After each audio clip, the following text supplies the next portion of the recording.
Hello साथियों। Physics के online classes physics bye Baldev sir में आपका स्वागत है।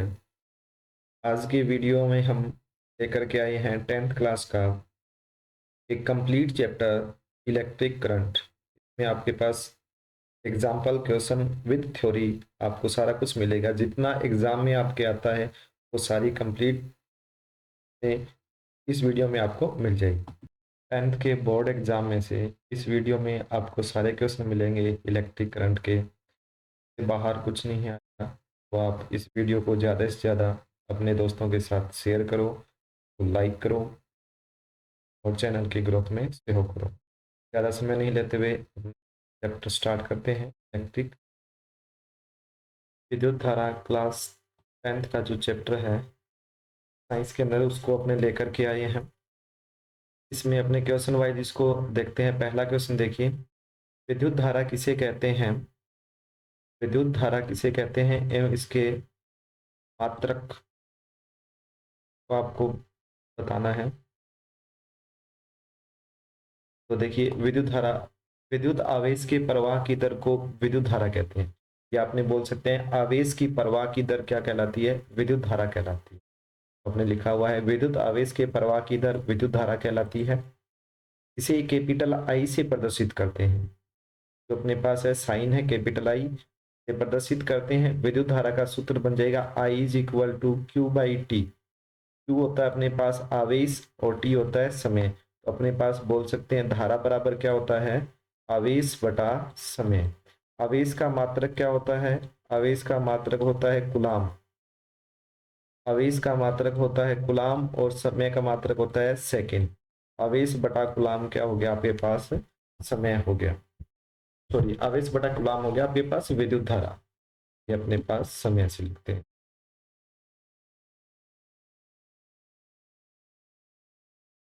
ये हो गया अपने पास आवेश बटा समय। आवेश को लिखते हैं कुलाम से, कुलाम बटा सेकंड। इसको अपने पास विद्युत धारा का ऐसा ही मात्रक होता है एम्पियर। नेक्स्ट क्वेश्चन देखिए अपने पास, विद्युत आवेश विद्युत आवेश का मात्रक क्या होता है? अभी अपनों ने बात की थी आवेश का मात्रक क्या होता है? कुलाम होता है। नेक्स्ट अपने पास है एक इलेक्ट्रॉन में आवेश को लिखिए। आवेश का मात्रक होता है कुलाम, इसको कैपिटल सी से लिखते हैं। एक जो इलेक्ट्रॉन का आवेश है वो होता है 1.6 इंटू 10 की पावर -19 कुलाम। 1.6 इंटू 10 की पावर -19 गुलाम। ये अपने पास एक इलेक्ट्रॉन का आवेश होता है। तो अपने को याद रखना है ई का बहुत सी बार अपने मान पूछ लिया जाता है कि ई का मान कितना होता है। तो वो होगा अपने पास 1.6 इंटू 10 की पावर -19 गुलाम। नेक्स्ट क्वेश्चन देखिए, विद्युत धारा को मापने में कौन से उपकरण का उपयोग किया जाता है और इस उपकरण को परिपथ में कौन से क्रम में जोड़ते हैं, यानी कि परिपथ में कैसे जोड़ते हैं? विद्युत धारा को मापने के लिए एमीटर का प्रयोग किया जाता है। इसका प्रयोग किया जाता है एमीटर को कैपिटल ए से दर्शाते हैं और अपने पास होता है एमीटर। एमीटर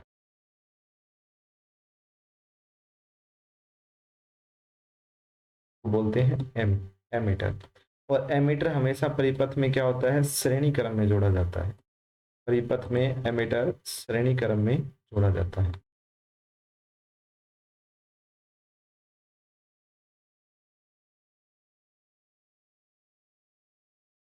नेक्स्ट क्वेश्चन देखिए अपने पास, एक बैटरी कुंजी और एमीटर से बना विद्युत परिपथ बनाइए। या तो आपसे परिपथ पूछ सकते हैं कि परिपथ में क्या क्या जुड़ा हुआ है, या आपको बोल सकते हैं कि इनको जोड़ते हुए एक परिपथ बनाइए। तो इसका मतलब है कि अपने को इनके साइन पता होने चाहिए। बैटरी का साइन होता है एक बड़ी लाइन एक छोटी। तो ये अपने पास हो गया बैटरी का साइन। इसको आप एक से ज्यादा जोड़ सकते हो इस तरीके से। इसमें बड़ी लाइन होगी वो किसको बताएगी? प्लस को। छोटी लाइन होगी वो किसको बताएगी? माइनस को। ये होगी बैटरी, ये सीधी लाइन। और इसके बाद में होती है कुंजी। कुंजी को अपने इस तरीके से लगाते हैं, डॉट लगा देते हैं। और इसके साथ क्या जोड़ना है अपने को? कोई भी एक प्रतिरोध जोड़ेंगे जिसके ऊपर अपने धारा को अपने, ये अपने पास हो गया प्रतिरोध आर। और अपने को जोड़ना है एक एमीटर। एमीटर को अपने जोड़ने के लिए इस तरीके से सर्कल बनाते हैं और ये हो गया अपने पास एमीटर।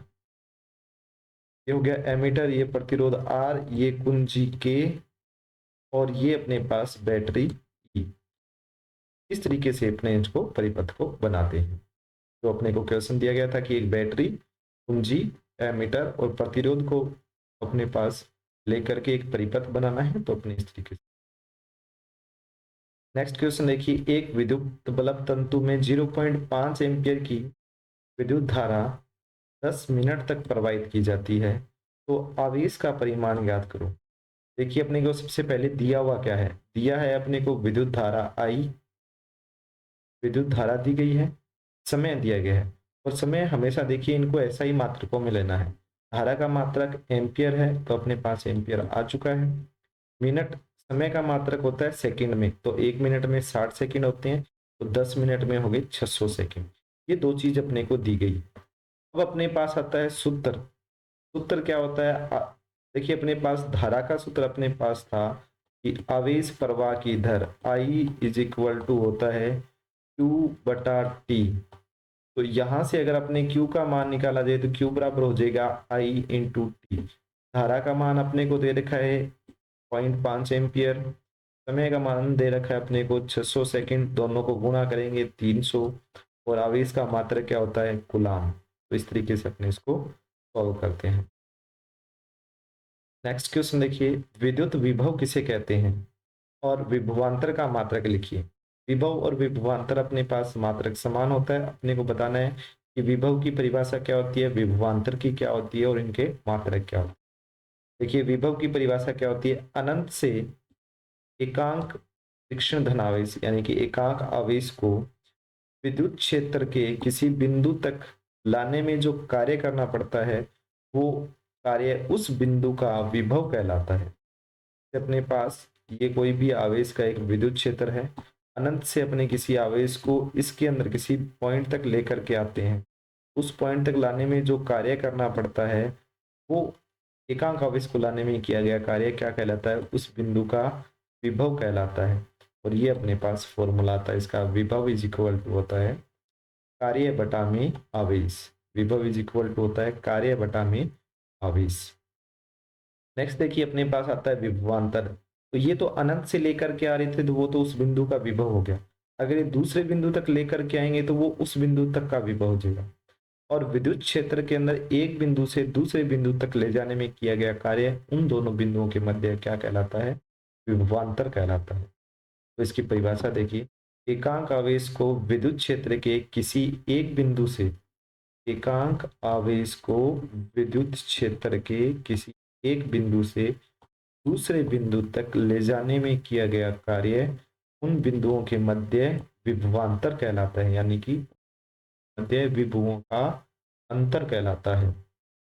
तो विभव या विभवांतर का मात्रक हो गया W बटा Q से जूल बटा कुलाम। जूल बटा कुलाम, जूल किसका मात्रक है, कार्य या ऊर्जा का, और बटा में कुलाम है आवेश का। तो इन दोनों से मिलकर बन जाता है जो इसका ऐसा ही मात्रक होता है, वो होता है वोल्ट। तो अपने को इसका ऐसा ही मात्रक पूछा जाएगा, ऐसा ही मात्रक क्या होगा, वोल्ट। तो अपने को वोल्ट लिख करके आना है। जूल बटा कुलाम भी होता है इसका, और ऐसा ही मात्रक अपने क्या लिखेंगे, वोल्ट। नेक्स्ट अपने पास है विभवांतर को मापने के लिए कौन सा उपकरण प्रयोग में लिया जाता है और इसे परिपथ में कैसे लगाते हैं। देखिए एमीटर होता है धारा को मापने के लिए, वो कहाँ पे लगाया जाता है, श्रेणी क्रम में, क्योंकि श्रेणी क्रम में धारा का मान समान रहता है। और विभवांतर जो अपने उपकरण को मापने के लिए उपयोग किया जाता है वोल्ट मीटर का, उसके लिए प्रयोग किया जा रहा था एमीटर का, और विभवांतर को नापने के लिए प्रयोग किया जाता है वोल्ट मीटर। और वोल्ट मीटर अपने पास हमेशा समांतर क्रम में लगाते हैं। क्यों लगाते हैं, क्योंकि परिपथ के अंदर समांतर क्रम में विभव का मान क्या रहता है, समान रहता है। जो अपने पास समांतर क्रम होगा उसमें विभव का मान समान होगा, इसीलिए अपने अपने पास जो विभवांतर को नापने के लिए वोल्ट मीटर लगाया जाता है वो परिपथ में समांतर क्रम में लगाया जाएगा। नेक्स्ट क्वेश्चन देखिए, 12 वोल्ट विभवांतर के आवेश, आपको एक तो दिया गया है विभवांतर, आवेश के मध्य 2 कूलाम आवेश को ले जाने में किया गया कार्य ज्ञात कीजिए। अपने को ज्ञात करना है कार्य, किया क्या है, विभवांतर 12 वोल्ट, आवेश Q दिया गया है, V और Q दिया गया, अपने को W निकालना है। फॉर्मूला क्या होता है, P is equal to W बटा Q, P is equal to W बटा क्यू। अपने को ज्ञात करना है कार्य, तो कार्य बराबर हो जाएगा V इंटू क्यू, कार्य बराबर हो जाएगा V इंटू क्यू। V का मान दिया गया है 12, Q का मान दिया गया है 2, 12 दूना 24 जूल। ये किसका मान आ गया, कार्य का। तो नॉर्मल से अपने पास इसमें न्यूमेरिकल भी बनते हैं सभी तरीके के। देखिए अपनों ने रीडिंग जो अपने पास वैल्यू है वो सेम आए या नहीं आए, लेकिन क्वेश्चन इन्हीं तरीके के आएंगे, इससे बाहर कोई भी क्वेश्चन नहीं जाने वाला। तो इनकी तैयारी अच्छे से कीजिए आप। नेक्स्ट देखिए, 6 वोल्ट बैटरी से गुजरने वाले एक गुलाम आवेश को दी गई ऊर्जा का मान ज्ञात कीजिए। अपने पास है ऊर्जा यानी कि कार्य का मान। देखो 6 वोल्ट की बैटरी है, अपने को वोल्टेज दे रखी है और एक गुलाम आवेश है, वोल्टेज दे रखा है, गुलाम दे रखा है, ऊर्जा यानी कि किया गया कार्य। जितना अपने उसको ऊर्जा देंगे उतना अपने को क्या करना पड़ेगा, कार्य करना पड़ेगा।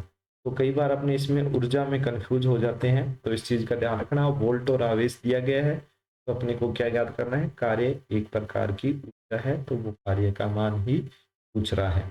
तो अपने को दिया गया है विभव कितना वोल्ट, 6 वोल्ट, आवेश कितना, एक गुलाम। और अभी परिभाषा सूत्र अपनों ने पढ़ा था, कार्य बराबर होता है आवेश इंटू विभव, W is equal to Q into V. यहाँ से क्यू, V का मान दे रखा है 6, Q का मान दे रखा है 1, तो कितना आ जाएगा 6 जूल। दोनों एक ही प्रकार के क्वेश्चन है, बस सिर्फ लैंग्वेज का फर्क था, इसलिए ये आपको दोनों क्वेश्चन बताए गए हैं।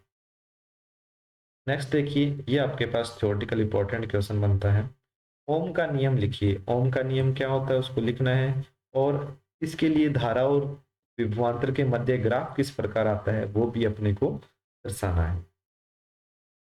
देखिए ओम का नियम क्या है, ओम के नियम के अनुसार किसी तार के सिरों पर उत्पन्न विभवांतर उसमें प्रवाहित धारा के समानुपाती होता है। यानी कि इसका नियम क्या है, V समानुपाती I।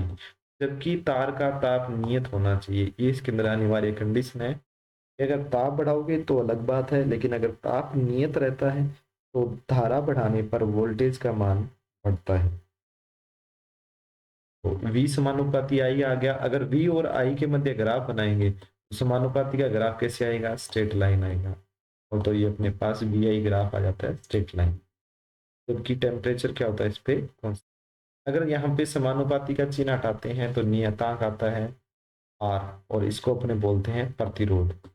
देखिए V का मात्रक होता है वोल्ट, आई का मात्रक होता है एम्पियर, और प्रतिरोध का मात्रक होता है ओम। प्रतिरोध का मात्रक होता है ओम। इसको इस तरीके से प्रदर्शित करते हैं। और यहाँ से प्रतिरोध का फॉर्मूला क्या बन गया, R is equal to V बटा I. R is equal to V बटा आई।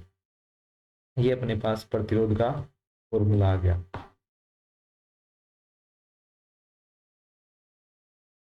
तो प्रतिरोध का फॉर्मूला गया E अपॉन में आई, या अपने पास V is equal to I R, इसको याद रखते हैं। V is equal to I R, ये अपने को याद रखना है। ओम का नियम V is equal to I R, V समानुपाती आई, समानुपाती नियतांक आता है प्रतिरोध। नेक्स्ट क्वेश्चन देखिए, अच्छा क्वेश्चन है, परिवर्ती प्रतिरोध किसे कहते हैं। इसका आंसर देखिए, परिवर्ती प्रतिरोध, प्रतिरोध अपनों ने अभी पढ़ा था, क्या होता है, R is equal to V upon में आई।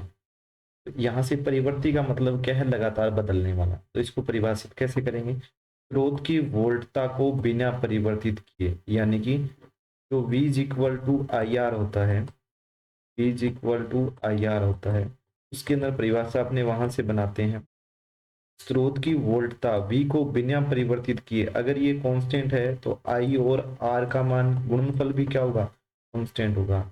उसमें से अगर R को चेंज करते हैं, देखो I और R का गुणनफल नियत है, और उसमें अगर R को चेंज करते हैं तो क्या चेंज हो जाएगा, I भी चेंज हो जाएगा। जैसे 2 और 2 का गुण 4 है, 4 नियत है, तो अगर 2 को कम करोगे 1 करोगे तो इसको बढ़ाना पड़ेगा 4, क्योंकि दोनों का गुणनफल क्या है। तो इसी तरीके से अपने इसकी परिभाषा बनाते हैं कि स्रोत की वोल्टता को बिना परिवर्तित किए किसी परिपथ की विद्युत धारा को विद्युत धारा को नियंत्रित करने के लिए उपयोग में किए जाने वाले अवयव को परिवर्ती प्रतिरोध कहते हैं। जैसे V is equal to IR में V, और धारा को परिवर्तित करने के लिए जिस राशि को परिवर्तित किया जाता है, यानी कि धारा को नियंत्रित करने के लिए जिस राशि का उपयोग किया जाता है, उन्हें क्या बोलते हैं? प्रतिरोध बोलते हैं। वही सेम मात्रक और विमा वही होगी इसकी। तथा प्रतिरोध को परिवर्तित करने के लिए जिस युक्ति का उपयोग किया जाता है, उसको अपने उस उपकरण को क्या बोलते हैं? उपकरण को बोलते हैं अपने धारा नियंत्रक। क्या बोलते हैं? धारा को RH से प्रदर्शित करते हैं। धारा नियंत्रक को RH से प्रदर्शित RH से प्रदर्शित करते हैं। धारा नियंत्रक को क्या होता है? परिवर्ती प्रतिरोध। नेक्स्ट देखिए, चालक का प्रतिरोध किन किन कारकों पर निर्भर करता है? देखिए, प्रतिरोध आपके पास होता है R। प्रतिरोध क्या होता है? धारा के रास्ते में आने वाली रुकावट। अब देखिए, कोई भी तार है, चालक है, उसमें से धारा प्रवाहित हो रही है। रास्ते में रुकावट का मतलब क्या है कि अगर इसकी लंबाई ज्यादा होगी, तार की लंबाई ज्यादा होगी, तो रास्ते में रुकावट ज्यादा आएगी। इसका मतलब जो प्रतिरोध होता है चालक की लंबाई के समानुपाती हो। दूसरा, अनुप्रस्थ काट क्षेत्रफल। एक ये तार है, सेम ही पदार्थ का अगर अपने इसे मोटा तार लेते हैं, तो देखिए रास्ते में रुकावट किसकी ज्यादा आएगी? जो तार पतला होगा उसके रास्ते में रुकावट ज्यादा होगी। अगर तार मोटा है तो रास्ते में जाने के लिए उसके पास बहुत सारा एरिया है, इस तरीके से वो कहीं से भी अगर प्रतिरोध आ रहा है तो बच करके निकल सकता है बिना अवरोध के। तो इसका मतलब है कि अगर अनुप्रस्थ काट का क्षेत्रफल बढ़ता है, तार मोटा होता है, तो रास्ते में रुकावट आता है, उसका मान क्या हो जाता है? कम हो जाता है। इसीलिए अपने बोल सकते हैं अनुप्रस्थ काट का क्षेत्रफल प्रतिरोध के व्युत्क्रमानुपाती। प्रतिरोध का मतलब होता है धारा के रास्ते में रुकावट। अपने को इस तरीके से समझना है। धारा के रास्ते में अगर किसी रास्ते में रुकावट आ रही है और रास्ता लंबा है, रुकावट क्या आएगी? ज्यादा। और अगर रास्ते के अंदर चौड़ाई बहुत ज्यादा है तो रुकावट का मान क्या हो जाएगा? कम हो जाएगा। इसलिए अनुप्रस्थ काट क्षेत्रफल होता है वो प्रतिरोध के क्या होता है? व्युत्क्रमानुपाती। और यहां से इन दोनों से अपने पास संबंध आता है R समानुपाती L/A। और यहाँ पे समानुपाती नियतांक आता है रो। ये जो रो है, समानुपाती नियतांक रो, इसे बोलते हैं विद्युत प्रतिरोधकता।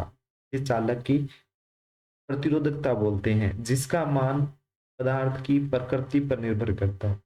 ये लोहे का है या अपने पास तांबे का है, कौन से प्रकार का पदार्थ है, पदार्थ की प्रकृति पे निर्भर करता है। कौन? रो। देखिए, बाकी सभी अगर अपने पदार्थ समान है तो लंबाई पे निर्भर करेगा, अनुप्रस्थ काट पे भी करेगा। अगर आपने पदार्थ ही बदल दिया तो यानी कि उसकी प्रतिरोधकता बदल जाएगी। अब प्रतिरोधकता नई राशि आ गई है, तो इस नई राशि का आपसे मात्रक पूछ सकते हैं कि मात्रक क्या होते हैं। देखिए, प्रतिरोधकता का मात्रक देखा जाए तो अपने कहाँ से निकाल सकते हैं? यहां से निकाल सकते हैं। रो बराबर क्या बन गया? RA/L। प्रतिरोधकता का सूत्र क्या बन गया? RA/L। R का मात्रक क्या होता है? ओम। ए का क्षेत्रफल का मीटर स्क्वायर, बटा में L क्या होता है? मीटर। तो इसका मात्रक बच गया ओम इंटू मीटर। का मात्रक क्या बच गया? का मात्रक बच गया ohm into metre. Next question देखिए, धातुओं, मिश्र धातुओं और विद्युत रोधी। विद्युत रोधी का मतलब कुचालक। मिश्र धातु का मतलब अपने पास जो भी मिक्स करके जो धातुएं बनाई जाती है, और एक अपने पास शुद्ध धातु। अब इनमें प्रतिरोधकता का क्रम, प्रतिरोधकता मतलब जैसे प्रतिरोधकता किसके समानुपाती होगी? प्रतिरोध के। R बराबर रो L/A होता है ना, तो इसका मतलब प्रतिरोधकता का मतलब भी किससे है? रुकावट से। और रुकावट का मतलब जिसमें रुकावट ज्यादा होगी उसमें धारा का मान क्या होगा? कम प्रवाहित होगा। तो अपने देखिए, धारा का मान सबसे ज्यादा प्रवाहित होता है धातुओं में, क्योंकि धातुओं में रुकावट, जैसे अपने घरों में तार होते हैं, तांबे के तार है, एल्यूमिनियम के तार है, उनमें धारा में रुकावट क्या होती है? कम होती है। और दूसरी आती है कुचालक, जिसको बोलते हैं विद्युत रोधी। तो विद्युत रोधी तो में से धारा प्रवाहित होती ही नहीं, क्या मतलब उसमें अवरोध सबसे ज्यादा होता है, अवरोध ज्यादा होगा तो प्रतिरोध ज्यादा होगा, प्रतिरोध ज्यादा है तो मतलब प्रतिरोधकता भी ज्यादा है। तो यहाँ से अपने बोल सकते हैं विद्युत रोधी यानी कि कुचालकों की प्रतिरोधकता सबसे ज्यादा होती है, मिश्र धातुओं की उससे कम होती है, और धातुओं की प्रतिरोधकता सबसे कम होती है। और इसका उल्टा होता है चालकता। चालकता क्या हो जाएगी, धातुओं की सबसे ज्यादा और कुचालकों की सबसे कम। तो अपने को ध्यान रखना है, अपने प्रतिरोधकता पूछा जाएगा, प्रतिरोधकता मतलब प्रतिरोध, प्रतिरोध मतलब किसका ज्यादा होगा, कुचालकों का सबसे ज्यादा होगा। और नेक्स्ट अपने पास एक बहुत अच्छा क्वेश्चन आता है, किसी एल लंबाई के तार को जिसकी मोटाई ए है, यानी कि मोटाई का मतलब अनुप्रस्थ काट का क्षेत्रफल ए है, का प्रतिरोध 4 ओम है। इस तार का प्रतिरोध कितना है, 4 ओम है। इसी पदार्थ के ऐसे ही तार, जिसका मतलब जो अपनों ने तार पहले ले रखा है वैसा ही एक दूसरा तार है, उसका प्रतिरोध क्या होगा यदि उसकी लंबाई कितनी है, पहले वाले की आधी है, और मोटाई कितनी है, दुगनी है। मोटाई तो क्या है, दोगुनी है, और लंबाई क्या है, आधी है। देखो अपने पास जो प्रतिरोध का मान होता है, प्रतिरोध आर, रो पदार्थ का मतलब समान है, तो आर किसके समानुपाती होगी, एल के समानुपाती होगा, और ए के क्या होगा, कर्मानुपाती होगा। एल के समानुपाती है और ए के क्या है, व्युत्क्रमानुपाती। दिया हुआ क्या है, एल वन दिया है एल, ए वन दिया है ए, आर वन दिया है 4 ओम, एल टू दिया है एल बटा 2, ए टू दिया है 2a। अब अपने को आर टू ज्ञात करना है। देखिए यहाँ से आर वन का मान कितना आ जाएगा, आर वन का हो जाएगा एल वन बटा ए वन। इसी तरीके से अगर मैं कहूँ आर टू का कितना हो जाएगा, आर टू का हो जाएगा, समानुपाती लिख लो, चाहे समानुपाती नियतांक दोनों में कट जाएगा, एल टू बटा ए टू, एल टू बटा ए टू। ये अपने पास किसका हो जाएगा, आर टू का। अगर यहाँ से देखा जाए आर वन बटा आर टू दोनों को अपने भाग देते हैं, देखिए ये तो आ जाएगा, अगर मैं लिखूं आर वन बटा आर टू का मान, तो आर वन बटा आर टू बराबर, ऊपर था एल वन वो आ जाएगा ऊपर, नीचे था ए वन वो आ जाएगा ए वन, इंटू नीचे वाले को आप क्या कर दें, जो तीसरी संख्या है वो अपने पास कहाँ चली जाएगी, वो उल्टा करके लिख देते हैं, कितना हो जाएगा, ए टू बटा एल टू। या देखो यहाँ पे एल आर टू बटा में है तो इसका मान एल टू बटा ए टू, ए टू तीसरी संख्या कहाँ चली गई, ऊपर, ये वाला मान आ गया। अब देखिए इसमें यहाँ पर अपनों ने ये कर रखा है, इसका उल्टा करो, आर टू का मान कितना, जो यहाँ से आर टू का मान निकालो, R one A one L two बटा में, ये देखिए इसको उल्टा कर देते हैं, यहाँ वाला ये वाला समीकरण आ जाएगा, किसका मान, आर टू का। कहाँ से आएगा, इसी को आगे सॉल्व करते हैं।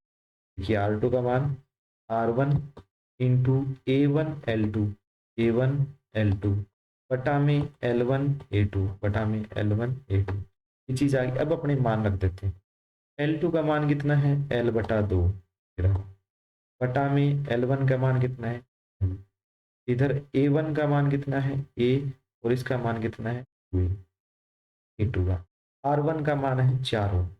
देखिए ये बटा में आ जाएगा 2, एल से एल कट गया तो कितना बचा, 1/2, ए से ए कट गया तो इधर भी कितना बचा, 1/2, 4 यहाँ पे पड़ा, 4 और बटा में 2 इंटू 2, 4/4, कितना आंसर आ जाएगा, 1 ओम।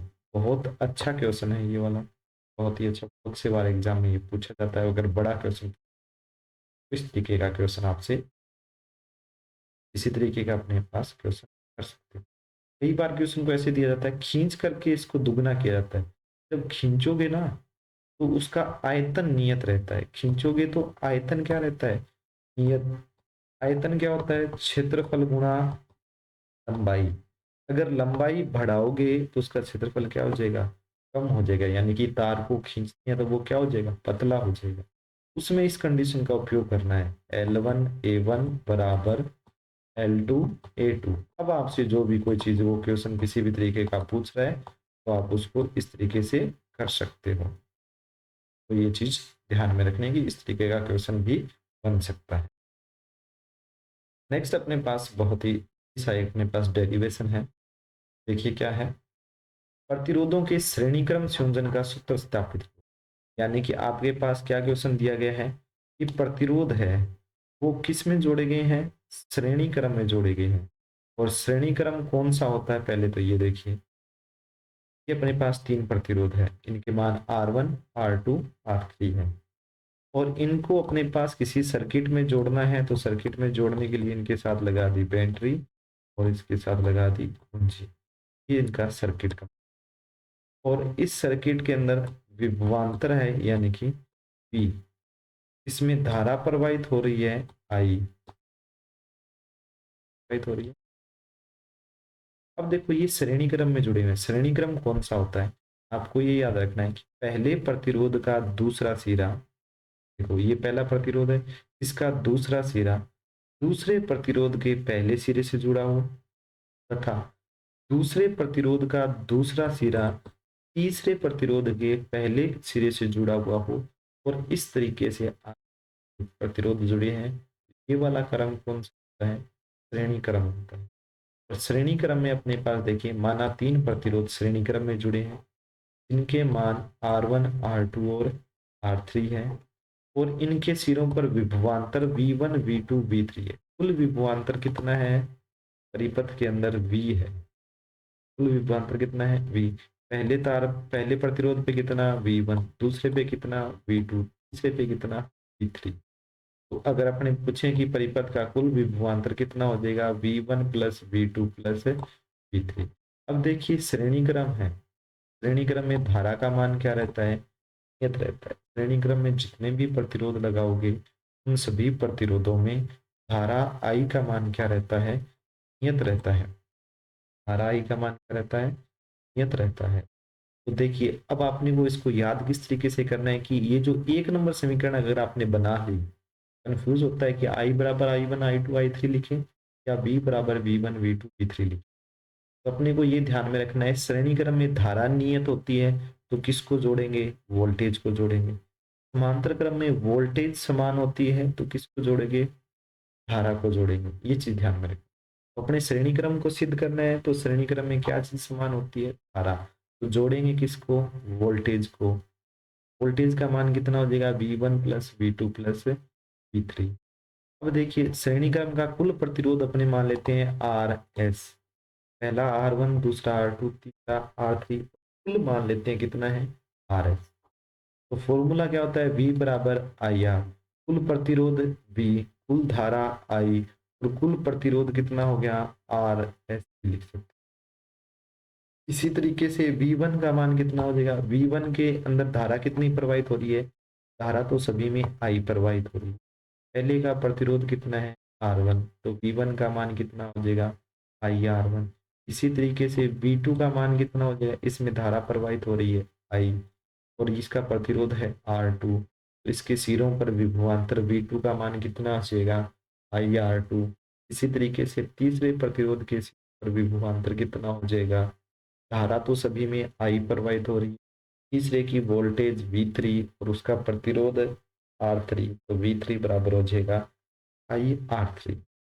इस तरीके से इन सभी के मान अगर अपने समीकरण नंबर 1 में रखते हैं तो V का मान कितना हो गया, V का मान देखिए IRS, V1 का मान IR1, V2 का मान IR2 और V3 का मान IR3।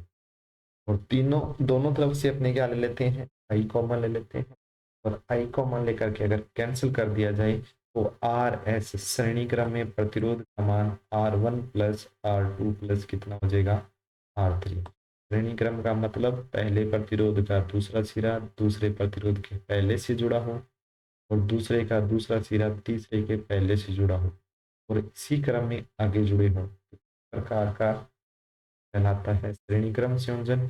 और श्रेणी क्रम संयोजन में कुल प्रतिरोध का मान सभी प्रतिरोधों के योग के बराबर होता है, सभी प्रतिरोधों के योग के बराबर हो सकता है। और कई बार इसमें से क्वेश्चन इस तरीके से पुट होते हैं कि बताइए श्रेणी क्रम में परिणामी प्रतिरोध बढ़ता है या घटता है। देखिए प्रतिरोध का मान सभी के योग के बराबर है तो ये मान हमेशा ही क्या होगा, बढ़ेगा। और कंफ्यूज करने के लिए कई बार ये भी दिया जाता है इस श्रेणी क्रम के अंदर जो प्रतिरोध का मान होता है वो सबसे बड़े प्रतिरोध से भी बड़ा प्राप्त होता है।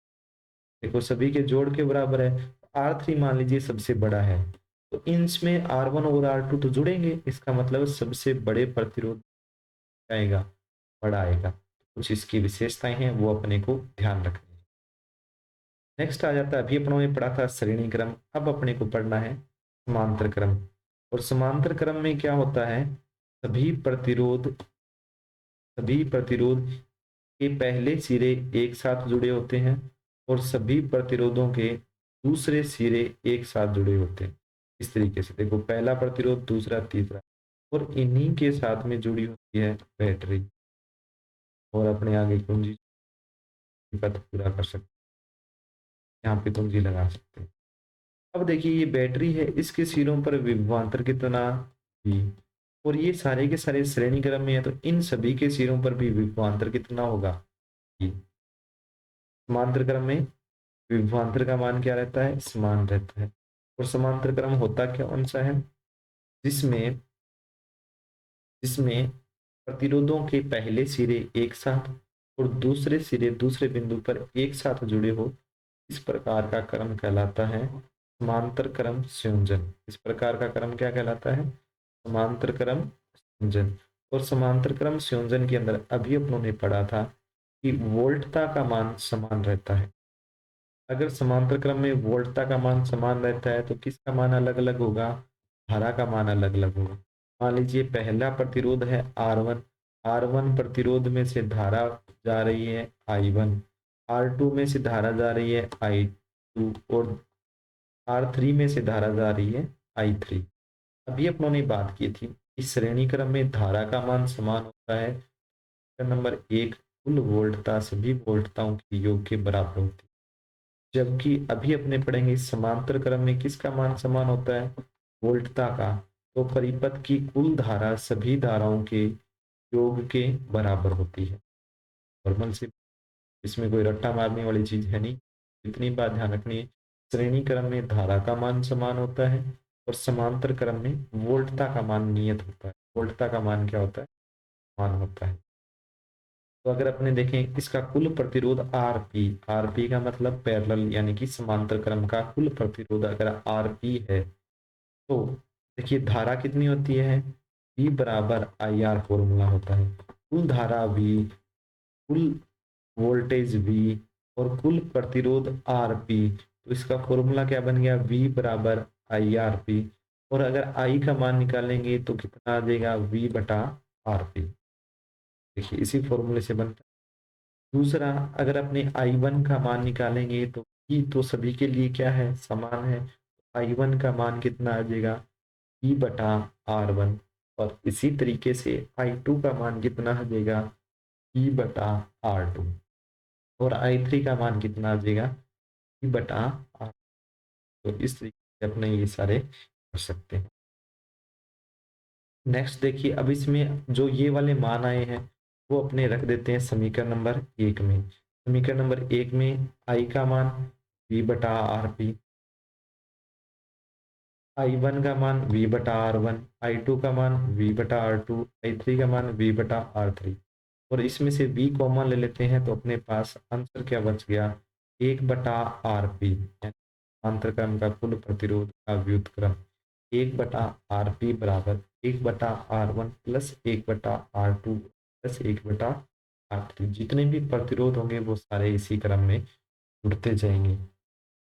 और इसके अंदर जो विशेषता है वो क्या होती है कि इसमें परिणामी प्रतिरोध का मान सबसे छोटे प्रतिरोध से भी छोटा प्राप्त होता है।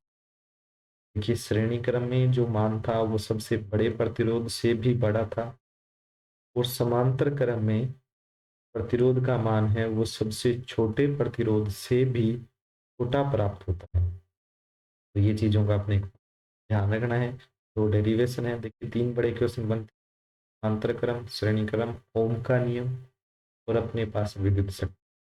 इस प्रकार के जो बड़े बड़े क्वेश्चन आपसे दो दो नंबर में, तीन तीन उनकी परिभाषा देकर के तीन चार नंबर वाले में पूछे जा सकते हैं, तो उनको आप अच्छे से कीजिए। और न्यूमेरिकल पे ज़्यादा फोकस रखना है क्योंकि इसमें फॉर्मूला भी आ जाता है और अपने पास न्यूमेरिकल भी जो डेरिवेशन है सूत्र आ गया, बीमा आ गई, सारी कुछ चीज़ें आ जाती है। परिभाषा भी उसमें अपने को याद होगी तभी अपने को सूत्र याद हो जाएगी। इस तरीके से अच्छे से इसको सभी को तैयार करना है। देखिए अपने नेक्स्ट इसमें न्यूमेरिकल, न्यूमेरिकल क्या है, चित्र में प्रदर्शित प्रतिरोध R1, R2, R3, R4, R5 पांच प्रतिरोध आपको दिए गए हैं और उनके मान भी दे रखे हैं आपको 10, 10, 40, 30, 20 और 60। तो इनको आपको क्या करना है, कुल प्रतिरोध का मान ज्ञात करना है, कुल बैटरी का मान दे रखा है, कुल वोल्टता का मान आपके अंदर दे रखा है। तो ज्ञात क्या करना है, धारा ज्ञात करनी है और प्रतिरोध ज्ञात। प्रतिरोध दे रखा है श्रेणी क्रम है या समांतर क्रम देखने का नहीं।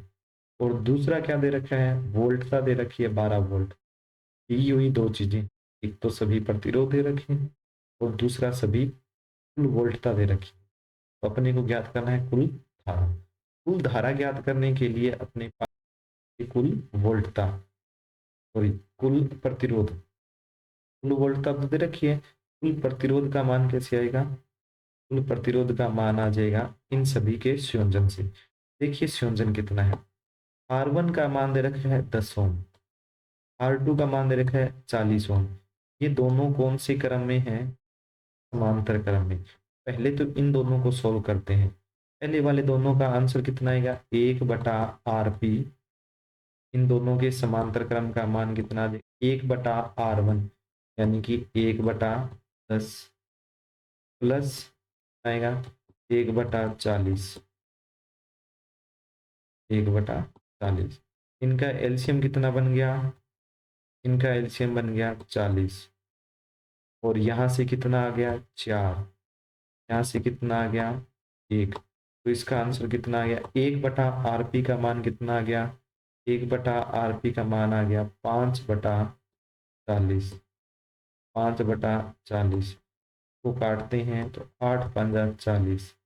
तो कितना मान आ गया 1/8, कितना मान आ गया 1/8। किसका मान, 1/RP का मान, 1/RP का मान कितना आ गया 1/8। तो यहाँ से RP का मान कितना आ गया, तिरछा गुणा कर देते, RP का मान अपने पास है 8। यानी कि पहले दो प्रतिरोध है उनको समांतर क्रम में जोड़ा तो उनका परिणामी जो मान आ गया वो कितना आ गया, 8 ओम आ गया। इन पहले दोनों की जगह, इन पहले दोनों की जगह मैं क्या आंसर लिख सकता हूँ, इन पहले दोनों की जगह 8 ओम का प्रतिरोध लगा सकते हैं। पहले दोनों की जगह क्या कर सकते हैं, 8 ओम का प्रतिरोध लगा सकते हैं। इन दोनों की जगह इन दोनों का मान आ गया 8। एक पार्ट अपना सॉल्व हो गया। अब दूसरा करते हैं, देखिए इसमें तीसरा, चौथा, पांचवा ये भी कौन से क्रम में है, समांतर क्रम में। इन तीनों की जगह एक प्रतिरोध लगाएं और वो कितना होना चाहिए देखते हैं। 1/RP का मान 3 प्रतिरोध है, 1/RP बराबर 1/R1। तीसरे प्रतिरोध का मान कितना है 30 और चौथे का 20 और इसका कितना है 60। तो अपने पास आ जाएगा 1/20, 1/30 और 1/60, 1/60। इन सभी का एलसीएम लेंगे तो एलसीएम अपने पास कितना आ गया 60।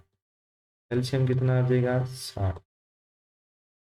30 से भाग देंगे कितना आएगा 3, 30 से भाग देंगे कितना आएगा 2, 60 से भाग देंगे कितना आएगा 1, 3 2 5 और 1 6। 1/RP का मान आ गया 6/8 यानी कि कितना आ गया 1/10। और इसका उल्टा करना याद रखना, समांतर क्रम का रिजल्ट आता है 1/RP और इसको उल्टा करेंगे तो इसका मान कितना आ जाएगा 10 ओम। तो दूसरे ये जो तीन है इनकी जगह मैं कितना मान रख सकता हूँ, इनकी जगह, इन तीनों की जगह मान रख सकता हूँ 10 ओम। अब देखिए ये वाला एक प्रतिरोध हो गया 8 ओम और इसी के साथ दूसरा जुड़ा हुआ है 10 ओम। ये दोनों जो मान आएंगे वो कौन सा मान आ जाएगा, वो आ जाएगा श्रेणी क्रम। देखिए अपने इसका जो नया डायग्राम बना सकते हैं वो किस तरीके से बन जाएगा। देखिए इन तीनों की जगह मैं लिख देता हूँ, सेम डायग्राम आपने बनाते हैं। एक बैटरी है यहाँ पे, वो कितने वोल्ट की, 12 वोल्ट की, वो आ गई बैटरी। नीचे वाला जो अपने पास है, इन तीनों की जगह 1 ओम लिख दिया अपन ने, एक प्रतिरोध लिख दिया 10 ओम। और ऊपर जो प्रतिरोध है दो, उनकी जगह एक प्रतिरोध अपनों ने लिख दिया कितने ओम का, 8 ओम का। ये आ गया 8 ओम। अब ये दोनों कौन से क्रम में जुड़े हैं, देखिए पहले का दूसरा सिरा, पहले का दूसरा सिरा दूसरे के पहले सिरे से जुड़ा हुआ है, तो ये दोनों कौन से आ गए, श्रेणी क्रम में। श्रेणी क्रम में मान कितना होता है, R1 प्लस R2। 10 प्लस 8 कितना हो गया, 18। 10 प्लस 8 कितना हो गया, 18। तो अपने प्रतिरोध का जो मान आएगा वो कितना आ गया, 18। प्रतिरोध, कुल प्रतिरोध का मान कितना आ गया, 18 ओम। 18 ओम। तो एक पार्ट अपना सोल्व हो गया, प्रतिरोध का मान कितना आ गया, 18 ओम। ऊपर वाले का मान आएगा 10, सॉरी 8, नीचे वाले का आएगा 10। 10 और 8 किसी में होंगे, श्रेणी क्रम में होंगे, उनका आंसर कितना आ जाएगा, 18। अब इसको आगे सोल्व करते हैं। देखिए प्रतिरोध का मान आ गया अपने पास 18, वोल्टता अपने को दे रखी है 12 वोल्ट। अपने को मान ज्ञात करना है था धारा का। उत्तर क्या होता है, ई बराबर होता है आई आर। ई बराबर क्या होता है, आई आर। अपने को मान ज्ञात करना है आई का। आई का मान कितना हो जाएगा, वी बटा आर। आई का मान कितना हो जाएगा, वी बटा आर। और वी का मान कितना है, 12 दे रखा है। और आर का मान कितना होता है, अभी अपनों ने निकाला था, 10 और 8 है 18। 12/18 का मतलब 4 से काट, 3 से काटो, 4 तिये 12 और 6 तिये 18। फिर 2 से काटो, 2 दुए 4, 2 तिये 6, 2/3 को भाग देते हैं, पॉइंट आ गया अपने पास 2 पॉइंट। ऊपर हो गया 20, 6 से भाग देंगे, 6 तिये 18, फिर बचा 2, 6 6 चलते रहेंगे, इसको अपने लिख सकते हैं 7। और धारा का मात्रा क्या होता है, एम्पियर। धारा का मात्रा क्या होता है, एम्पियर। ये अपने पास आंसर आ जाएगा सेकंड वाला कितना, 0.66, यानी कि इसको अपने लिख सकते हैं 0.67। इसको पूरे को अच्छे से बड़ा तरीके से करना है, यहाँ पर अपने पास स्पेस कम था तो अपने अलग अलग करके बता दिया आपको। आप इसको बड़े पेज पे सीरियल से, जो सीरियल से अपने पास है, सॉल्व कर सकते हो। नेक्स्ट आपके पास जो थ्योरी का बड़ा पार्ट बचा था वो ये वाला लास्ट है। वो अपने पास क्या है, देखिए विद्युत धारा का तापीय प्रभाव समझाइए। इसका आंसर किस तरीके से लिखेंगे अपने, प्रतिरोध आर में आई धारा प्रवाहित होती है, तो प्रतिरोध के सिरों पर विभवांतर V बराबर कितना हो जाएगा, आई आर। अगर अपने पास किसी का प्रतिरोध आर है, धारा आई प्रवाहित हो रही है, तो उसमें अपने पास विभवांतर V प्रवाहित हो, सॉरी विभवांतर V उत्पन्न हो जाता है। और प्रतिरोध से अगर टी समय तक, टी समय में Q आवेश प्रवाहित हो, तो किया गया कार्य अपने पास क्या होता है, E is equal to V into, क्योंकि अपने पास फॉर्मूला क्या होता है, P is equal to W upon में Q। यहाँ से W का मान कितना आ जाएगा, V अपॉन में Q। तो ये तो अभी तक हम लोगों ने पहले से पढ़ रखा था। तो तापीय प्रभाव क्या होता है, देखिए अपने पास अगर किसी भी तार में से धारा प्रवाहित होती है और उसका प्रतिरोध ज्यादा है, तो प्रतिरोध क्या करता है, धारा के रास्ते में रुकावट करता है।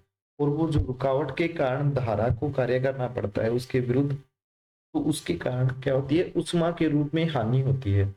और वो उष्मा अपने पास क्या करती है, तार का ताप बढ़ा देती है। तो इसी अपने प्रभाव को, इसी उष्मा क्षय को इसके रूप में अपने देखते हैं, ताप के रूप में। अपने कहने का मतलब जिनका प्रतिरोध ज्यादा होता है और उसमें धारा प्रवाहित की जाती है, तो वो क्या हो जाते हैं, गर्म हो जाते हैं। ये अपने पास रोड होती है, रोड से अगर दोनों सिरों में धारा प्रवाहित की जाए तो वो बिल्कुल गर्म हो जाती है, जैसे पानी गर्म करने वाली रोड है। या अपने पास पहले हीटर आता था, हीटर के अंदर तार होती थी, जैसे अपने उसके सिरों पर करंट प्रवाहित करते थे तो वो बिल्कुल लाल हो जाता था। यानी कि उसमें क्या होता था, उनका प्रतिरोध बहुत ज्यादा होता था। तो प्रतिरोध ज्यादा होने के कारण वो उष्मा के रूप में ऊर्जा की हानि करते थे। और वो उष्मा की ऊर्जा के रूप में हानि ही क्या कहलाती है, तापीय प्रभाव कहलाती है। तो अपने जो कार्य कर रहे थे टी समय तक में कितना आवेश प्रवाहित हो रहा था, क्यू आवेश। तो अपने को कार्य कितना करना पड़ेगा, W is equal to V into. तो शक्ति क्या होती है, शक्ति स्रोत द्वारा परिपथ में निवेशित शक्ति, शक्ति होती है कार्य करने की दर। शक्ति क्या होती है, कार्य करने की दर। की शक्ति होता है W बटा टी। कार्य करने की दर को अपने क्या बोलते हैं, शक्ति बोलते हैं, W अपॉन में। और W अपॉन में टी करोगे तो शक्ति का मान कितना आ गया, P is equal to V I. और यहां से शक्ति कार्य बटा समय होता है, एकांक समय में किया गया कार्य अपने पास क्या कहलाता है, या एकांक समय में ऊर्जा क्षय, कार्य करने की दर बोलते हैं, या ऊर्जा हानि की दर बोलते हैं, वो होती है शक्ति। और अगर ऊर्जा की बात करें, कार्य की बात करें, यानी कि कार्य किसके रूप में होगा, ऊर्जा, वो कितना हो जाएगा, शक्ति इंटू समय, यानी कि W बराबर हो जाएगा P इंटू टी। टी समय में स्रोत द्वारा परिपथ को प्रदान की गई ऊर्जा शक्ति इंटू काल के द्वारा प्रदर्शित होगी। तो ये अपने पास ये ऊर्जा प्रतिरोध के अंदर उष्मा के रूप में नष्ट होती है। ऊर्जा का फॉर्मूला निकाल लिया अपनों ने, कितना, P इंटू टी। P बराबर कितना होता है, P बराबर होता है वी आई। तो उसमें जो उष्मा का मान होगा उसको अपने किससे रिप्रेजेंट करते हैं, H से। H बराबर होगा P इंटू टी। P अपने पास यहाँ पे कैपिटल T लिया हुआ है। P बराबर कितना होता है, वी आई। P बराबर देखिए अभी अपनों ने पढ़ा था, P बराबर कितना होता है, वी आई। P का मान रख देंगे वी आई, तो H का मान आ गया वी आई टी। और V बराबर होता है आई आर। V बराबर होता है आई आर, तो H का मान कितना आ गया, आई स्केयर आर टी। अगर इसमें से T हटा दें तो ये किसके मान आ जाएंगे, P बराबर वी आई, P बराबर आई स्केयर आर, ये हो जाएंगे शक्ति के। आपको ये ध्यान देना है कि परिपथ में आपसे शक्ति पूछी गई है या उष्मा पूछी गई है। उष्मा अपने पास क्या होती है, ताप के रूप में हानि होती है, जबकि अपने पास कार्य होता है, कार्य अपने पास ऊर्जा होती है जो परिपथ के अंदर अपने आवेश को प्रवाहित करने की। और उष्मा के रूप में जो हानि होती है वो आपके पास क्या होती है, उष्मा। ताप के रूप में जो हानि होती है वो क्या होती है, अपने को तापीय प्रभाव बताना या अपने को उष्मा को परिभाषित करना है। और उष्मा को परिभाषित करने के लिए अपने पास किसको परिभाषित करना होती है, शक्ति। शक्ति होती है कार्य करने की दर, E बराबर वी आई। और शक्ति गुणा समय क्या होता है, उष्मा होती है, ऊर्जा होती है, उसके अपने पास कितना, वी आई टी। तो अपने को ये ध्यान में रखना है कि H का मान कितना होता है, P इंटू P होता है। और P का मान यहाँ से अपने निकाल चुके हैं, P बराबर कितना होता है, वी आई होता है। और W बराबर कितना होता है, वी क्यू। क्यू बटा टी क्या होता है, क्यू बटा टी होता है धारा आई। इन सभी छोटे छोटे फॉर्मूलों को अपने को ध्यान में रखना है, क्योंकि इन्हीं के ऊपर अपने पास क्या बनते हैं, न्यूमेरिकल बनते हैं। तो नेक्स्ट देखिए अपने पास न्यूमेरिकल बनते हैं इसके। एक विद्युत इस्त्री, जैसे अपने लाइट वाला प्रेस होता है, प्रेस 840 वाट का है। देखिए ये वाट किसका मात्रक है, वाट है शक्ति का मात्रक। किसका मात्रक होता है, देखिए यहाँ पे शक्ति की परिभाषा, कार्य करने की दर जूल बटा सेकंड। और इसी को अपने क्या बोलते हैं, वाट। का मतलब क्या होता है, डब्ल्यू से लिखते हैं, ये मात्रक किसका है, शक्ति का मात्रक होता है वाट। आपको दिया गया है प्रेस की शक्ति कितनी है, 840 वाट। तो ये अपने पास दिया हुआ है किसका, ऊर्जा की दर से, यानी कि ऊर्जा की दर क्या होती है, शक्ति। शक्ति का मान कितना दिया है, 840 वाट। यदि इस स्रोत की वोल्टता, वोल्टेज का मान दिया गया है 220 वोल्ट, तो विद्युत धारा और प्रतिरोध का मान ज्ञात कीजिए। देखिए शक्ति का सूत्र क्या होता है, P बराबर पी आई। P बराबर कितना होता है, पी आई। अपने को P का मान दे रखा है, P का मान दे रखा है 840, P का मान दे रखा है 220, तो I का मान कितना हो गया, P बटा V, 840 बटा 200। इसका आंसर हो गया 3.82 एम्पियर। पहला क्वेश्चन सॉल्व हो गया अपने पास, विद्युत धारा का मान। दूसरा निकालना है प्रतिरोध, P बराबर होता है आई आर। आई का मान अपने निकाल चुके हैं, V का मान दिया हुआ है, तो R बराबर कितना हो जाएगा, P बटा आई। P का मान कितना 220, आई का मान कितना 382। दोनों को सोल्व करेंगे अपने पास कितना गया 57.60। प्रतिरोध का मात्रक ओम। पहली बात तो सभी के मात्रक ध्यान होने चाहिए, प्रतिरोध का ओम, प्रतिरोधकता का ओम इंटू मीटर। वोल्ट, विभव या विभवांतर का वोल्ट, कार्य या ऊर्जा का जूल, शक्ति का वाट, शक्ति का वाट, इन सभी चीजों का ध्यान। नेक्स्ट अपने पास होता है किसी 4 ओम के प्रतिरोध से प्रति सेकंड 2 जूल ऊष्मा उत्पन्न होती है। प्रति सेकंड, प्रति सेकंड यानी कि समय कितना दिया हुआ है 1 सेकंड, ऊष्मा यानी कि एच का मान कितना दिया हुआ है 100 जूल, प्रतिरोध कितना दिया हुआ है 4 ओम। तो अपने को क्या मान ज्ञात करना है, विभवांतर ज्ञात करना है। क्या मान ज्ञात करना है, विभवांतर। अब देखिए इसके बहुत सारे सूत्र होते हैं। एच बराबर क्या होता है, पी इंटू टी भी होता है, लेकिन अपने को पी का मान नहीं दिया, अपने को किसका मान दिया गया है, आर का। तो इस प्रतिरोध के रूप में फॉर्मूला क्या होता है, एच बराबर आई स्केयर, पी का मान कितना रखना है आई स्केयर आर, और इंटू हो जाएगा T. I square R T से रखते हैं तो आई का मान कितना हो गया, आई स्केयर का मान एच अपॉन में आर टी, आई का मान under root H upon R T. H का मान दिया हुआ है 100, आर का मान दिया हुआ है 4, टी का मान दिया हुआ है 1। तो 100/4 आ गया 25, 25 का अनरूट करेंगे कितना आ गया 5। धारा का मान कितना आ गया 5 एम्पियर। अब अपने को किसका मान ज्ञात करना है, विभवांतर का। देखिए ये 2 स्टेप में होगा, सीधा विभवांतर का मान ज्ञात नहीं कर सकते क्योंकि अपने को प्रतिरोध दिया हुआ है। प्रतिरोध दिया हुआ है तो फॉर्मूला किसका आएगा, धारा का। तो धारा का मान ज्ञात करेंगे, और धारा से किसका मान ज्ञात करेंगे, विभवांतर का। V बराबर होता है आई आर, आई का मान अपन निकाल लिया 5, आर का मान दिया हुआ है 4, तो विभव का मात्रक आ गया 20 वोल्ट। विभव का आंसर कितना आ गया 20 वोल्ट। अब जो अपने पास एक और इम्पोर्टेंट पॉइंट है, विद्युत शक्ति। ये अपनों ने पढ़ा था, शक्ति का मात्रक क्या होता है, ऐसा ही मात्रक क्या होता है, वाट। वाट छोटा मात्रक है, अतः इसको अपने किस में लिखते हैं, किलो वाट। किलो का मतलब क्या होता है, 10⁻3। और वाट, किलो वाट को अपने इस तरीके से भी लिखते हैं, जैसे किलोमीटर को लिखते हैं अपने, 1 किलोमीटर का मतलब, किलो का मतलब कितना, 10⁻3, यानी कि अपने पास 1 किलोमीटर का मतलब होता है 10⁻3 मीटर। किलोग्राम का मतलब 10⁻3 ग्राम। तो किलो का मतलब है अपने पास 10⁻3। तो अपने पास अभी किसको परिभाषित करना है, ऊपर अपने परिभाषित किया था उष्मा को, और उससे पहले अपनों ने परिभाषित करना है शक्ति को। शक्ति क्या होता है, कार्य करने की दर, यानी कि W/T। विद्युत परिपथ में उपयुक्त या क्षयित, क्षयित मतलब खत्म हुई, नुकसान हुई, जिसका अपने खत्म हो चुकी है, क्षय हो चुका है, जिसकी कमी हो चुकी है। विद्युत परिपथ में उपयुक्त, उपयुक्त का मतलब उपभोक्त का मतलब उपयोग की गई या क्षयित विद्युत ऊर्जा की दर, विद्युत ऊर्जा की दर क्या कहलाती है, शक्ति कहलाती है।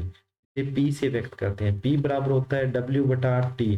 W/T का मतलब अभी अपनों ने किया, W का मतलब पी, सॉरी W का मतलब V इंटू क्यू, और बटा में करोगे T तो V, T बराबर हो जाएगा VI। V का मान रखेंगे आई स्केयर आर, और यहाँ पे अगर I का मान रख देंगे V/R, तो ये बन जाएगा V स्केयर में आर। ये तीनों चारों फॉर्मूले सिर्फ है तो एक ही फॉर्मूला, P बराबर VI। अगर इसमें V का मान रख देते हैं तब तो ये बन जाएगा आई स्केयर आर, और अगर I का मान रख देते हैं तो ये क्या बन जाएगा, V स्केयर अपॉन में, क्या बन जाएगा अपॉन में। तो ये वाले हो गए। इसके बाद आपको है विद्युत शक्ति का ऐसा ही मात्रा क्या होता है, वाट होता है, वो अपने पहले ही अपने कर चुके हैं। तो उसके बाद नेक्स्ट बड़ा मात्रा किसका क्या आता है, किलो वाट। अब जो इसके बाद शक्ति के बाद में आता है विद्युत ऊर्जा। विद्युत शक्ति को समय से गुणा करने पर, जैसे H बराबर क्या था, P इंटू टी, वो क्या थी, उष्मा ऊर्जा। अब अपने पास कौन सी ऊर्जा है, विद्युत ऊर्जा। तो विद्युत ऊर्जा का मान कितना आ जाए, ऊर्जा चाहे किसी भी प्रकार की हो, चाहे H हो, चाहे W हो, चाहे अपने पास विद्युत ऊर्जा हो, सभी का मान जो फॉर्मूला आएगा वो कितना आएगा, P इंटू टी आएगा। सभी का फॉर्मूला क्या आएगा, P इंटू टी। यानी कि जैसे अपने घरों में बिल बनता है, बिल बनता है तो वो अपने को क्या चीज बताते हैं, वो आपने बताते हैं कि आपने कितनी विद्युत ऊर्जा खपत की है, आपने कितनी विद्युत ऊर्जा का उपयोग किया है, तो उसके आधार पे वो अपना बिल बनता है। तो उसमें अपने पास जो विद्युत ऊर्जा है वो क्या आएगा, P इंटू टी। टी क्या होता है, टी शक्ति, शक्ति का मात्रा क्या होता है, वाट।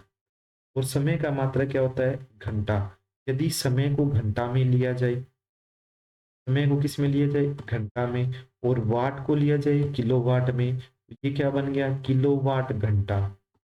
ये है क्या, किलोवाट क्या है, शक्ति, घंटा क्या है, समय। तो ये जो किलोवाट घंटा है वो किसका मात्रक है, विद्युत ऊर्जा का। विद्युत ऊर्जा का अगर मात्रक वैसे तो होता है वाट इंटू सेकेंड, वाट इंटू सेकेंड। वाट होता है शक्ति का, समय होता है सेकेंड। लेकिन अगर वाट को अपने लिखें किलोवाट में, समय को लिखे अपने घंटा में, तो ये जो किलोवाट होता है वो अपनी कई बार किलो वाट घंटा, के डब्ल्यू एच से भी लिखते हैं, कई बार सीधा लिखाता है के डब्ल्यू एच, किलो वाट घंटा। किलो वाट घंटा को ही अपने क्या कहते हैं, यूनिट कहते हैं। अपने बिजली आती है ना घरों में, कितने यूनिट है, तो एक यूनिट का मतलब है एक किलो वाट घंटा। एक यूनिट का मतलब क्या होता है, एक यूनिट का मतलब होता है एक किलो वाट का। किलो का मतलब 1000 वाट। आपसे पूछ सकते हैं एक यूनिट ऊर्जा में कितने जूल होते हैं। एक यूनिट का मतलब एक के डब्ल्यू एच, ए का मतलब किलो वाट, किलो का मतलब 1000 वाट, 1000 वाट हो गया किलो वाट। एच घंटा, घंटा को अपने लिखते हैं 3600 सेकेंड। तो अपने देखो ये अपने पास 3.6 इंटू 10 की पावर 3 और 10 की पावर 3, ये आ गया 3.6 इंटू 10 की पावर 6।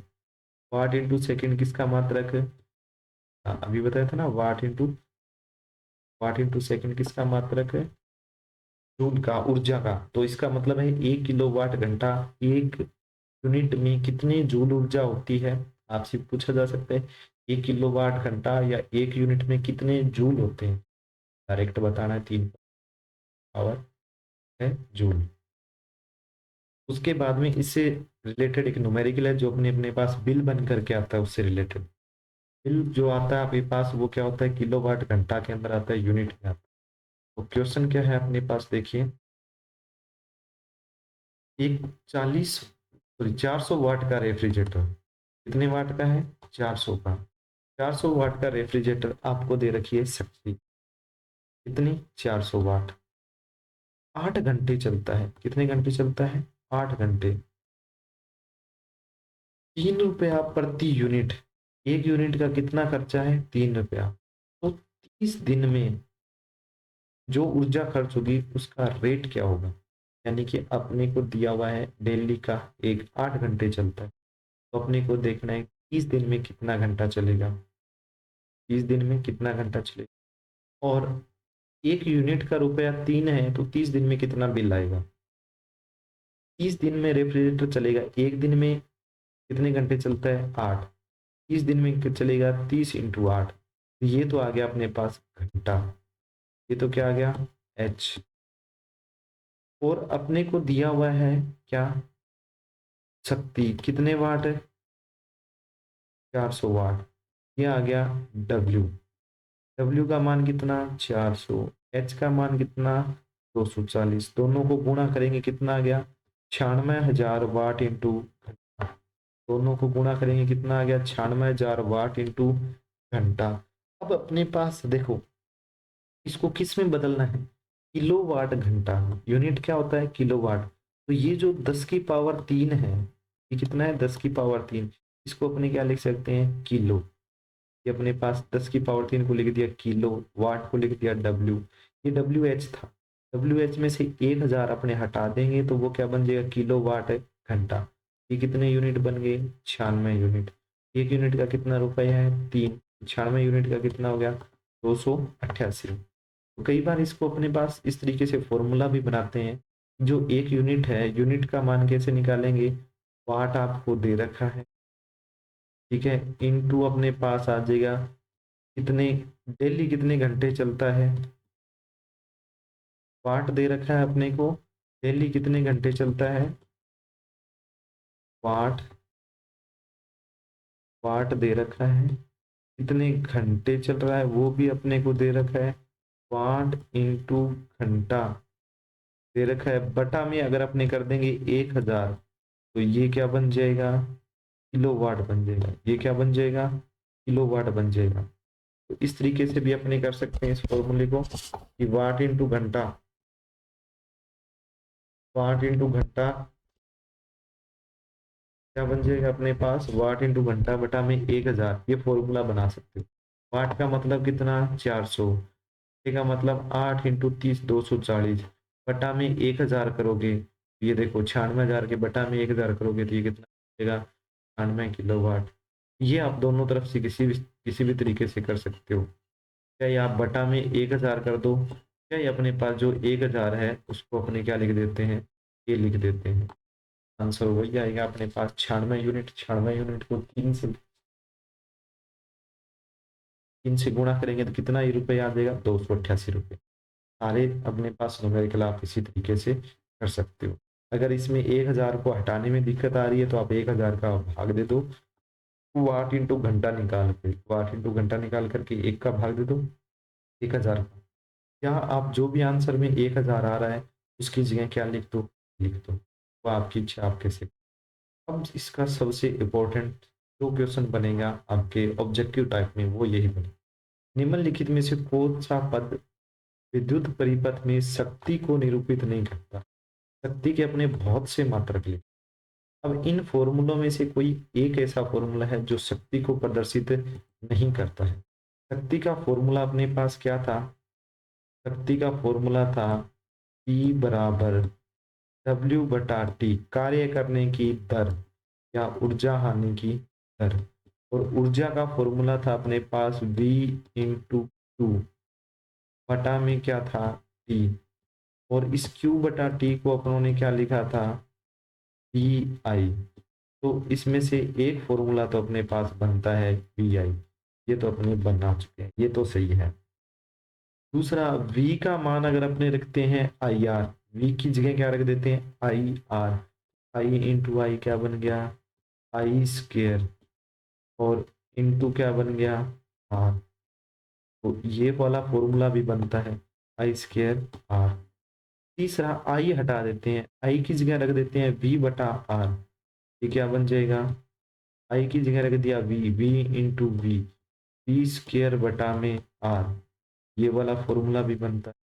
तो बच गया कौन सा, आई आर स्क्वेयर। ये वाला फॉर्मूला नहीं बनता तो अपना आंसर कौन सा। दूसरा आपसे ये पूछा है कि शक्ति को कौन निरूपित नहीं करता। सबसे अच्छा क्वेश्चन बनता है आपके लगभग क्वेश्चन मात्रक से, या आपके पास दो तीन एक कांस्टेंट है, जैसे ई का मान कितना होता है, एक यूनिट का जूल में मान कितना होता है, या अपने पास किसी भी तरीके से बिल का खर्चा निकालना है, या अपने पास ओम का नियम है, ओम के नियम का ग्राफ है।